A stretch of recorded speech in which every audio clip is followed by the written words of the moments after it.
Graça e paz para você que está me dando o privilégio de ver esse vídeo. Eu sou o Diácono Márcio Ribeiro, esse é o canal Notas de Encorajamento 2. Esse canal é um projeto que Deus tem colocado no meu coração, tem me despertado para poder pregar a palavra do Senhor, para que essa palavra ela seja espalhada para todas as pessoas. A Bíblia nos diz que o Evangelho ele será pregado a todas as pessoas para que então possa vir o fim, Jesus possa voltar e arrebatar o seu povo. Bem, essa é mais uma série dos estudos bíblicos, mais um vídeo referente ao estudo bíblico sobre os profetas maiores e menores.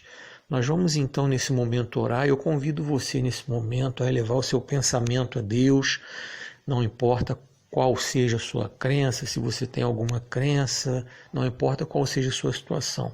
Convido você nesse momento a fechar os seus olhos também para nós falarmos com o Senhor.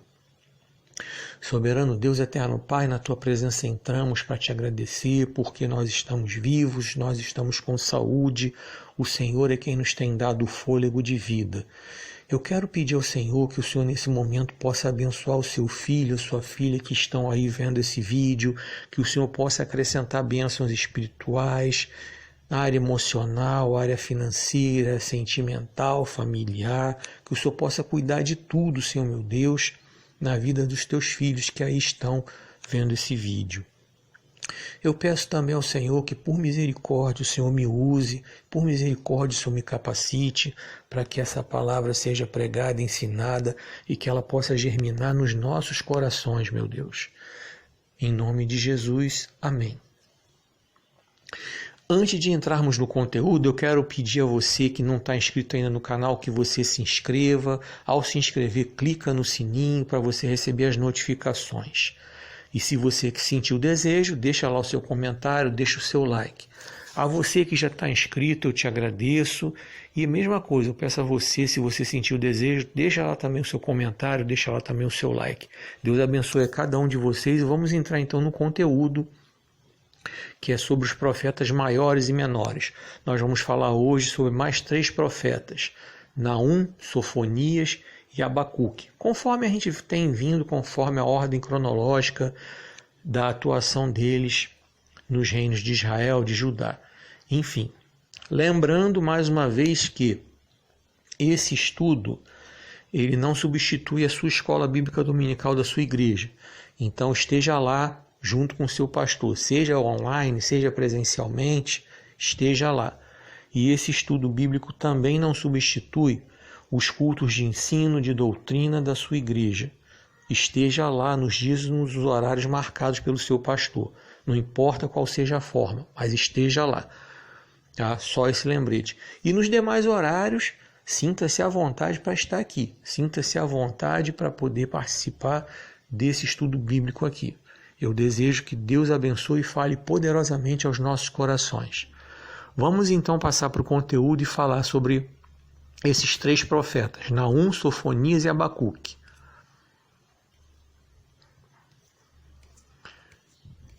Vamos lá.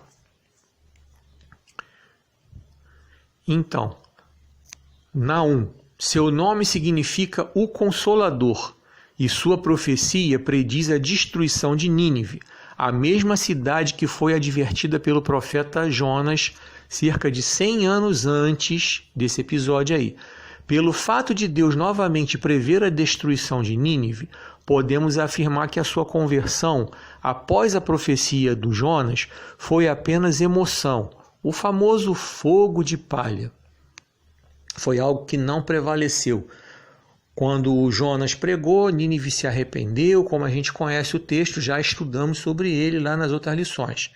Mas Nínive voltou a pecar, voltou a fazer as mesmas coisas e aí Deus levantou novamente outro profeta, no caso Naum. A sua profecia foi endereçada a Nínive como parte da retribuição de Deus a toda a opressão que a Assíria, cuja capital é Nínive, submetia a Judá, que por sua vez recebeu do Senhor uma palavra de conforto. Historicamente, sempre se levantavam e caíam grandes impérios, e o livro de Naum descreve a visão que o profeta teve sobre a queda de um desses impérios, a Assíria. Está em Naum 2,13. A Síria, o opressor de Judá, está em Naum capítulo 1, versículos 12 e 13. Então você confere Naum capítulo 1, 12 e 13 e confere Naum 2,13.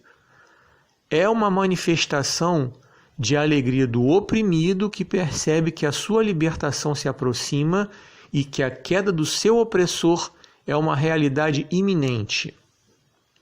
O livro desse profeta começa com a advertência sobre a destruição de Nínive, está em Naum capítulo 1, versículo 1, e continua com um salmo que define Deus como o juiz que age na história, está em Naum capítulo 1, do 2 ao 8. Nesse salmo, Deus é apresentado como Senhor de tudo e de todos, tanto exercendo sua justiça sobre o opressor, confere Naum capítulo 1, verso 2, quanto cuidando do oprimido, confere Naum capítulo 1, versículo 7. Ou seja, Deus se manifesta a todos de maneiras diferentes. Em Naum capítulo 1, do 9 ao 21, o Senhor continua se apresentando alternadamente tanto ao oprimido, Judá, quanto ao opressor, a Síria, manifestando-se alternadamente como Deus bom ou vingativo, de acordo com o oprimido e o opressor. Vem comigo. A ruína de Nínive, capital da Síria, está descrita em Naum 2, do 1, vai até o capítulo 3, 19. Toda a ruína, tudo descrito.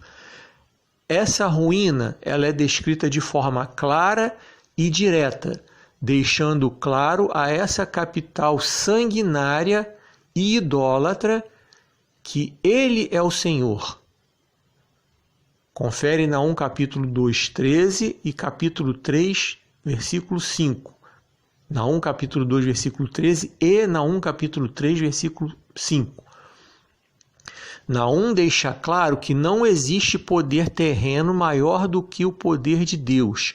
Ele enfatiza que mesmo que o império seja poderoso, opressor e dominador, um dia ele vai cair, ruir ou desaparecer, tal como Nínive, pois sobre todos os opressores e perseguidores obstinados pesa o julgamento implacável do Senhor, que toma partido em favor dos oprimidos. Então esse é o centro da profecia de Naum, certo? Uma nação idólatra que já tinha sido advertida antes, permaneceu no erro e Deus decretou o seu fim. Agora nós vamos falar sobre Sofonias. Seu nome significa o Senhor o escondeu, ou o Senhor se escondeu. Ele profetizou em Judá, durante o reinado do rei Josias. Está lá em Sofonias 1:1. Antes da reforma que esse rei promoveu, a fim de restaurar o culto ao Senhor. O seu estilo de entregar as profecias e a sua forma veemente de escrita são semelhantes a Jeremias. Ele era tataraneto do rei Ezequias, possivelmente era membro da família real, tal como Isaías. Isaías era primo do rei Uzias. Aí o Sofonias a gente viu que era tataraneto do rei Ezequias. E ele foi levantado pelo Senhor para profetizar durante o reinado de Josias, o rei que promoveu aquela reforma religiosa profunda em Judá. Vamos lá. O tema da mensagem de Sofonias é que o Senhor ainda está no controle de tudo, com a sua mão firme, ainda que para muitos não pareça. E isso vale para o século 21. Outro dia teve um debate aí no Facebook, aí, uma pessoa falando que o Satanás está solto, não sei o que. Eu tentei argumentar, a pessoa parece que não conseguiu entender muito. Mas Deus está ainda no controle de tudo, embora não pareça. mas Deus ainda está no controle de tudo. Ainda vai chegar o tempo, depois do arrebatamento, que a igreja vai ser retirada da terra e que Satanás vai ter liberdade para fazer a bagunça que ele tiver que fazer, mas vai ser preso para sempre. Mas Deus ainda está no controle de tudo, como a gente viu aqui. Tá? Era lá e é cá no século 21. Vem comigo. Sofonias diz também que o Senhor comprovará em um futuro bem próximo que esse controle realmente está em suas mãos, ao profetizar que vai aplicar um castigo terrível sobre Judá, devido à sua desobediência, assim como exercerá o seu juízo sobre as nações pagãs e idólatras, e que somente através de um arrependimento sincero e imediato é que haverá chance de escapar da ira de Deus. Ele exorta os judeus à penitência, prediz a ruína de Nínive, do mesmo jeito que Naum falou, depois de fazer terríveis ameaças a Jerusalém, capital de Judá. Conclui com promessas reconfortantes sobre o retorno do cativeiro de Babilônia, a restauração da lei e a vocação dos gentios. O seu livro inspirou Joel quando ele falou sobre o dia do Senhor e também inspirou Mateus. Confere Mateus 13:41. Bem, a gente viu que Sofonias veio mais basicamente aí na mesma linha de Jeremias, advertindo Judá acerca de quanto ela estava afastada dos caminhos do Senhor. Vamos lá. A profecia de Sofonias, as profecias são divididas assim. A primeira parte sobre o julgamento de Judá, o dia do Senhor. Você confere Sofonias 1:2 até capítulo 2, versículo 3. Sofonias capítulo 1, verso 2 até capítulo 2, verso 3. A outra parte é sobre o julgamento das nações. Você confere sua Bíblia, Sofonias 2, do 4 ao 15. Os motivos do julgamento de Jerusalém. Confere Sofonias 3, do 1 ao 7. Os remanescentes e o reino messiânico. Confere Sofonias 3, do 8 ao 20. O profeta viveu e profetizou em uma época na qual Judá era disputada por nações poderosas e havia uma grande apostasia espiritual e corrupção. Confere sua Bíblia, Sofonias capítulo 1, 12 e Sofonias capítulo 3, do 2 ao 4. Qualquer semelhança que você esteja vendo aí com o Brasil não é mera coincidência não. Tá? Vou repetir esse pedacinho. Judá era disputada por nações poderosas e havia uma grande apostasia espiritual e corrupção. Igualzinho ao Brasil, sabe? A disputa por Judá levou o país a se dividir em dois partidos. Um que queria ficar sob a influência do Egito e outro que desejava permanecer sob a influência da Assíria, que ainda dominava Judá. Confere Sofonias 2:13. Continuando a dominação desta, que começou durante o reinado de Manassés, ou seja, a Síria continuou dominando. Essa dominação começou no reinado de Manassés e permaneceu no reinado de Amon. Havia uma adoração idólatra a Milcom, deus amonita, também chamado Moloque, está lá em Sofonias 1:5.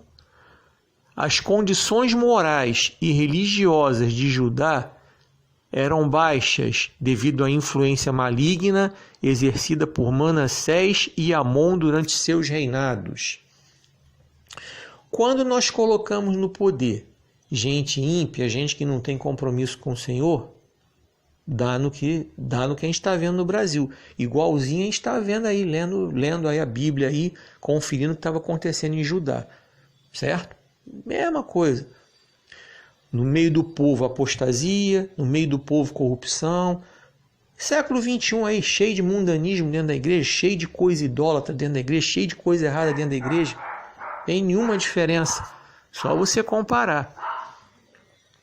A divisão provocou uma tentativa fracassada por oficiais da corte de submeter Judá ao domínio egípcio, tentativa rechaçada por cidadãos de grande influência econômica, que colocaram o rei Josias no trono, mesmo sendo ele menor de idade. Ele só tinha 8 anos. O domínio e a influência dos assírios era tanto que até as roupas que os judeus vestiam eram semelhantes às deles. Confere a Sofonias 1:8. Qualquer semelhança com os dias atuais não é mera coincidência. Olha aí como é que muitos crentes se vestem, da mesma forma que as pessoas do mundo. Olha quantas mulheres que se dizem mulheres de Deus se vestem. Você quase não vê diferença entre elas e as piriguetes do mundo. Me perdoem por estar usando essa palavra um pouco mais dura, mas eu estou trazendo para a realidade do século XXI o que estava acontecendo em Judá. Você está conferindo aí na sua Bíblia. Não estou forçando a barra, não. Só você comparar. Nesse contexto, Sofonias exerceu seu ministério durante a menoridade de Josias e antes da reforma religiosa promovida por ele. Se quiser conhecer a história dessa reforma, confere o segundo livro dos Reis, capítulo 22, versículo 3, vai até o capítulo 23, versículo 25, certo?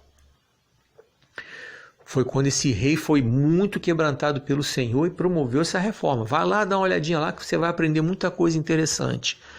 E o ministério do Sofonias foi antes do ministério de Jeremias. Ele mostra como pesa o julgamento de Deus sobre toda essa situação. Lê Sofonias capítulo 1, verso 2 até o 18. Esse julgamento não é necessariamente o fim do mundo e da história. É a transformação do povo de Deus e o fim de uma era de idolatria. O profeta condena os ídolos, além da adoração de imagens de outros deuses, condena a absolutização das grandes potências, do dinheiro e do poder. Esses ídolos estão presentes tanto nas nações estrangeiras quanto em Jerusalém, capital de Judá, seja nos palácios, nos templos ou nos bairros. Confere Sofonias 2, versículo 4 até o 3, versículo 8. Sofonias vê nos pobres da terra, desiludidos de poder e riquezas, a única alternativa para escapar da ira de Deus. Confere Sofonias 2:3. São eles, pelo fato de dependerem exclusivamente do Senhor e clamarem por sua justiça, os únicos que poderão formar um remanescente para conduzir na história o projeto de Deus e fazer com que o dia do Senhor se torne um dia de alegria e restauração, em vez de ser um dia de destruição. Confere aí, Sofonias 3, do 9 ao 20. A catástrofe anunciada atingiria tanto as nações estrangeiras quanto a Judá, por causa do seu orgulho. Confere Sofonias 3, do 1 ao 11. O castigo seria uma advertência, está em Sofonias 3:7, que deveria conduzir o povo à obediência e à humildade. Sofonias 2:3. Sendo a salvação reservada aos humildes que põem em prática a vontade do Senhor. Em Sofonias 3, versículos 12 e 13. Então a gente vê que o ministério de Sofonias foi voltado para trazer Judá ao arrependimento, para anunciar também a destruição de Nínive. Ele falou bem claro acerca de como o povo estava afastado dos caminhos do Senhor. E nos faz pensar no que nós estamos vendo no século XXI na igreja evangélica brasileira, especialmente. Agora vem comigo aqui. Abacuque. Seu nome significa abraço, e ele era da tribo de Levi, servindo no templo como levita. Confere Números 3, do 6 ao 10, o que é o conceito de levita. O seu estilo literário é único no que diz respeito a questionar Deus, pois não há nenhuma profecia destinada a nações ou pessoas. É um diálogo entre ele e o Senhor. É um bate-papo, ele está ali batendo um papo com o Senhor. Bem interessante esse livro. Se você ainda não parou para ler dentro desse prisma aí, dá uma lidinha lá. Um bate-papo entre ele e o Senhor. Vem comigo aqui. Seu livro foi escrito pouco antes da destruição de Nínive, sendo então os assírios os opressores. Ele inicia seu livro interrogando a Deus e pedindo socorro por estar cansado de ver seu país sofrer opressão violenta, na qual a lei está enfraquecida e o direito distorcido. Confere Abacuque 1, versículos 2 ao 4. Deus responde através da intervenção de um grande império que deveria corrigir os desmandos e abusos. Está em Abacuque 1, do 5 ao 11. Isso não satisfaz o profeta, pois o opressor que chegou substituiu a opressão existente, a Assíria, no caso, por outra pior, Babilônia. Confere Abacuque 1, do 12 ao 17. Lembra que eu falei que era um bate-papo entre Abacuque e Deus? Interessante. Abacuque continua aguardando uma resposta satisfatória por parte do Senhor. Essa resposta vem de forma clara e direta quando Deus expõe o seu plano ao profeta, que exige paciência por parte de Abacuque. Esse plano, quando Deus fala, explica, Deus exige por parte do Abacuque paciência, pois o que o Senhor diz é que o justo viverá por sua fidelidade. Confere Abacuque 2,4.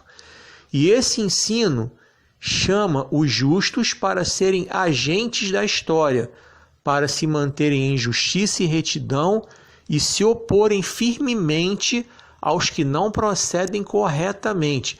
E isso tem a ver com a gente aqui também no século XXI. A gente também ter essa paciência. A gente também ter essa paciência, entendeu? A gente também precisa estar ligado nisso aí.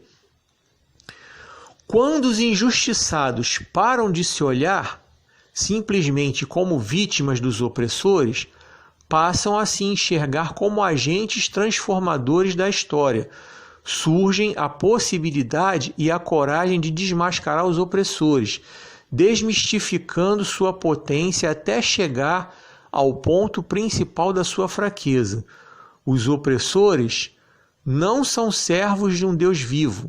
Eles se prostram diante de imagens sem vida, diante de ídolos que jamais virão socorrê-los ou atendê-los em momentos cruciais ou necessidades urgentes. A segunda profecia de Abacuque contém mais imprecações, são pedidos expressos para que algo de mal aconteça, pragas, vociferações, são gritos, rogos, súplicas, maldições, pedidos de favor ou graça contra os opressores e sua opressão iníqua. Isso está em Abacuque 2, do 5 ao 20. Quando um povo ou uma pessoa descobre a fraqueza do seu opressor, ele consegue ver que a possibilidade de derrotá-lo se torna uma realidade plenamente viável. E a partir da derrota e da aniquilação do seu opressor, construir uma nova era, um novo mundo, uma nova realidade. Acreditando nessa premissa, Abacuque escreve sua terceira profecia, que é a celebração dos justos, em tom de lamentação, cheia de temores, mas com uma certeza. A justiça um dia se tornará realidade, pois o Deus dos justos é o Deus vivo que age na história. Confere sua Bíblia, Abacuque 3, do 1 ao 19. Esse foi o resumo da profecia de Abacuque, um bate-papo entre ele e o Senhor. Perguntas e respostas e Deus sempre botando ele a par de tudo. Agora vamos fechar aqui com a conclusão. Ainda precisamos, nesse século, de profetas que denunciem o pecado e atendam ao chamado do Senhor. Ou seja, não precisamos de agendeiros que ficam recebendo dinheiro em forma de ofertas e por causa disso se calam, porque eles não podem falar contra aqueles que estão dando dinheiro para eles. Nós não precisamos desse tipo de pregador, não precisamos desse tipo de profeta. Nesse século, nós precisamos de profetas que verdadeiramente denunciem o pecado, que tragam ao povo palavras que que sirvam para despertamento, arrependimento, conserto, mudança de postura. Fica a lição que esses 3 profetas aí nos deixaram hoje, assim como os outros que nós já estudamos nas lições anteriores e os que nós vamos estudar daqui para frente até o final desse trimestre aí. Que Deus abençoe grandemente a sua vida. Desejo sinceramente que essa palavra cresça, germine e prospere nos nossos corações. Bem, só até aqui foi o que o Senhor me deu. Eu mais uma vez peço a você que não está inscrito ainda no canal para que você se inscreva, clique no sininho, que você seja mais um que contribua com a sua inscrição. No caso, não estou falando de contribuição financeira não, pelo amor de Deus. A sua inscrição ela contribui para que o canal fique bem disponível na plataforma do YouTube. E quando você compartilha os vídeos, você também ajuda na pregação do Evangelho. Você que já está inscrito, eu peço a você também que continue compartilhando os vídeos, que você indique o canal para que outros possam se inscrever. Da mesma forma, entendeu? Vai ajudar para que o canal ele fique bem disponível aí na plataforma do YouTube para que esse Evangelho seja pregado.